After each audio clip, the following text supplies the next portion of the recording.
नमस्कार। सांकेतिक भाषा के इस विशेष बुलेटिन में आप सभी का स्वागत। आपके साथ मैं हूं शहला निगार और मेरे साथ है मेरी सहयोगी मनीषा, जो साइन लैंग्वेज में आप तक खबरों को पहुंचा रही हैं। शुरुआत करेंगे हेडलाइंस के साथ। महाराष्ट्र के राज्यपाल सीपी राधाकृष्णन होंगे उपराष्ट्रपति पद के एनडीए के उम्मीदवार। घटक दलों ने जताई खुशी। इंडी ब्लॉक के नेताओं की भी अहम बैठक आज।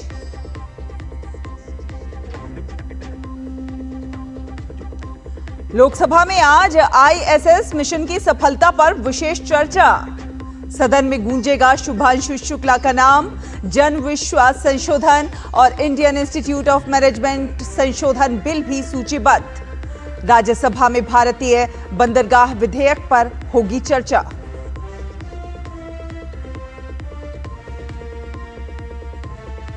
चीन के विदेश मंत्री आज से 2 दिन की भारत की यात्रा पर।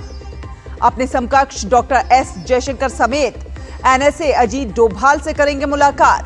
भारत चीन सीमा और व्यापार जैसे मुद्दों पर होगी बात।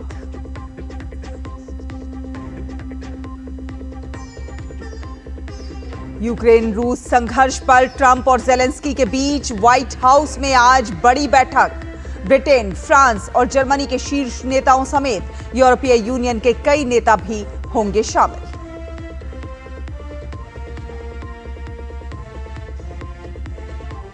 और भारतीय शटलर देविका सेहवाग ने जीता मलेशिया इंटरनेशनल चैलेंज बैडमिंटन का खिताब।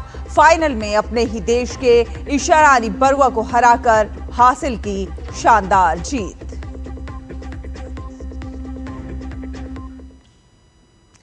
तो उपराष्ट्रपति चुनाव की गहमा-गहमी अब तेज हो गई है। 9 सितंबर को होने वाले चुनाव के लिए एनडीए ने सीपी राधाकृष्णन का नाम बतौर प्रत्याशी सामने रखा है। राधाकृष्णन अभी महाराष्ट्र के राज्यपाल हैं। कल बीजेपी अध्यक्ष जेपी नड्डा ने बीजेपी संसदीय बोर्ड की बैठक के बाद मीडिया के सामने इस नाम की घोषणा की। नड्डा ने कहा कि सभी के साथ चर्चा हुई और सुझाव मांगे गए, जिसके बाद उपराष्ट्रपति के प्रत्याशी के रूप में चंद्रपुरम पुन्नस्वामी राधाकृष्णन का नाम तय हुआ। नड्डा ने कहा कि भाजपा का उद्देश्य सभी राजनीतिक दलों के बीच सहमति बनाना है, जिससे कि उपराष्ट्रपति चुनाव आम सहमति से संपन्न हो जाए। जगदीप धनखड़ के उपराष्ट्रपति पद से इस्तीफा देने के कारण ये चुनाव कराना पड़ रहा है।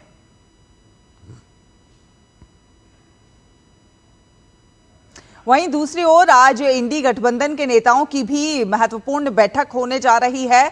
संसद भवन परिसर में ये बैठक सुबह 10:15 बजे कांग्रेस अध्यक्ष और राज्यसभा में नेता विपक्ष मल्लिकार्जुन खड़गे के ऑफिस में होगी।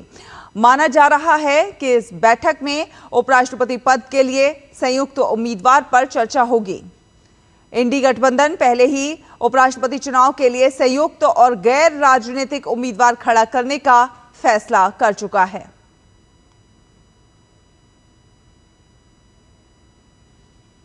और लोकसभा में आज अंतर्राष्ट्रीय अंतरिक्ष स्टेशन पर भारत के पहले अंतरिक्ष यात्री और 2047 तक विकसित भारत के लिए अंतरिक्ष कार्यक्रम की महत्वपूर्ण भूमिका पर विशेष चर्चा की जाएगी। लोकसभा में आज 2 विधेयक भी पेश किए जाएंगे। केंद्रीय मंत्री पीयूष गोयल जन विश्वास उपबंधों का संशोधन विधेयक पेश करेंगे, जिसके बाद इस बिल को सेलेक्ट कमेटी के पास भेजा जाएगा। ये विधेयक व्यक्तियों और व्यवसायों पर अनुपालन के दबाव को कम करने के लिए विभिन्न कानूनों में संशोधन करता है और कारोबारी सुगमता को सुनिश्चित करता है। लोकसभा अध्यक्ष की ओर से समिति के सदस्य और उसके नियम तय होंगे। इसके अलावा केंद्रीय मंत्री धर्मेंद्र प्रधान भारतीय प्रबंधन संस्थान संशोधन विधेयक पेश करेंगे। ये विधेयक भारतीय प्रबंध संस्थान अधिनियम 2017 में संशोधन करेगा। इस विधेयक के माध्यम से सभी भारतीय प्रबंधन संस्थानों को राष्ट्रीय महत्व का संस्थान घोषित किया जाएगा। वहीं राज्यसभा में आज एक विधेयक भारतीय पत्तन विधेयक 2025 विचार और पारित किए जाने के लिए पेश किया जाएगा। केंद्रीय मंत्री सर्बानंद सोनोवाल इसे सदन में पेश करेंगे। ये विधेयक भारतीय पत्तन एक्ट 1908 का स्थान लेने का प्रयास करता है।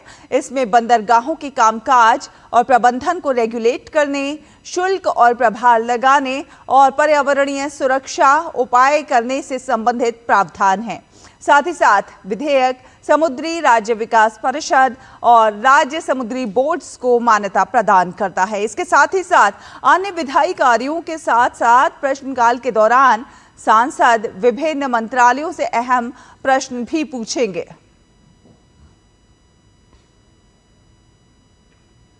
ओडिशा के पूर्व मुख्यमंत्री और बीजू जनता दल बीजेडी के प्रमुख नवीन पटनायक को अस्पताल में भर्ती कराया गया है। बेचैनी की शिकायत के बाद उन्हें भुवनेश्वर के अस्पताल में भर्ती कराया गया है, जहां डॉक्टर उनका इलाज कर रहे हैं। डॉक्टरों ने बताया है कि वे ठीक हैं और प्रतिक्रिया दे रहे हैं। उम्मीद करते हैं कि वे जल्द ठीक हो जाएंगे। आगे बढ़ेंगे, बात करते हैं चीन के विदेश मंत्री वांग यी 2 दिन के भारत दौरे पर आज नई दिल्ली पहुंचेंगे। चीन की सत्ताधारी कम्युनिस्ट पार्टी के पॉलिट ब्यूरो सदस्य वांग यी राष्ट्रीय सुरक्षा सलाहकार अजीत डोभाल के निमंत्रण पर भारत आ रहे हैं। इस यात्रा के दौरान वांग यी भारत के विशेष प्रतिनिधि अजीत डोभाल के साथ भारत चीन सीमा मुद्दे पर विशेष प्रतिनिधियों की 24वें दौर की वार्ता करेंगे। विदेश मंत्री डॉक्टर एस जयशंकर भी उनके साथ द्विपक्षीय बैठक करेंगे। और आपको बता दें कि अलास्का में अमेरिकी राष्ट्रपति डोनाल्ड ट्रंप और रूसी राष्ट्रपति व्लादिमीर पुतिन की मुलाकात के बाद अब वॉशिंगटन में एक बेहद अहम मीटिंग होने वाली है। व्हाइट हाउस में होने वाली इस मीटिंग में यूक्रेन के राष्ट्रपति वोलोदिमीर ज़ेलेंस्की और ट्रंप के अलावा यूरोपियन देशों के कई नेता भी शामिल होंगे। हालांकि इससे पहले जर्मनी, फ्रांस और यूके के नेताओं ने व्हाइट हाउस से दूरी बनाने का मन बना लिया था, पर अब ये नेता व्हाइट हाउस में होने वाली मीटिंग के लिए अमेरिका जाएंगे। German chancellor Friedrich Merz, France के राष्ट्रपति इमैनुअल मैक्रों और ब्रिटिश प्रधानमंत्री कीर स्टारमर ट्रंप और यूक्रेनी राष्ट्रपति ज़ेलेंस्की इस मीटिंग में मौजूद रहेंगे। यूरोपियन कमीशन की मुखिया उर्सुला वॉन डेर लेयेन ने ज़ेलेंस्की से मुलाकात के बाद एक प्रेस कॉन्फ्रेंस भी की और बताया कि स्टारमर और यूरोपियन नेता ट्रंप के साथ व्हाइट हाउस बैठक में ज़ेलेंस्की के साथ शामिल होंगे।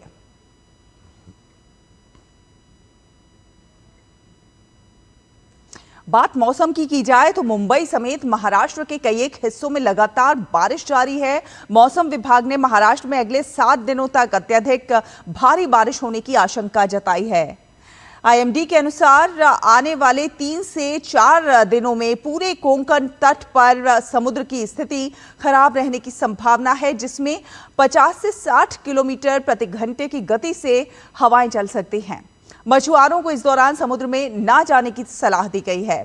आईएमडी ने पुणे के घाटों के लिए रेड अलर्ट जारी किया है। साथ साथ मुंबई वासियों को अनावश्यक यात्रा ना करने और बाहर निकलते समय सावधानी बरतने की सलाह दी है। पुलिस को हाई अलर्ट पर रहने के भी निर्देश दिए गए हैं।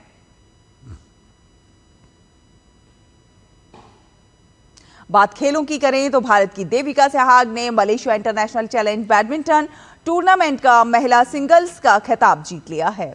इपोह में आज खेले गए फाइनल में उन्होंने ही देश की शरानी बरुआ को 15-7, 15-12 से हराया और इस जीत के साथ देविका ने अपना पहला अंतर्राष्ट्रीय चैलेंज खिताब भी हासिल किया। देविका जर्मनी में वर्ल्ड यूनिवर्सिटी गेम्स में कांस्य पदक जीतने वाली भारतीय बैडमिंटन टीम की हिस्सा रही थी।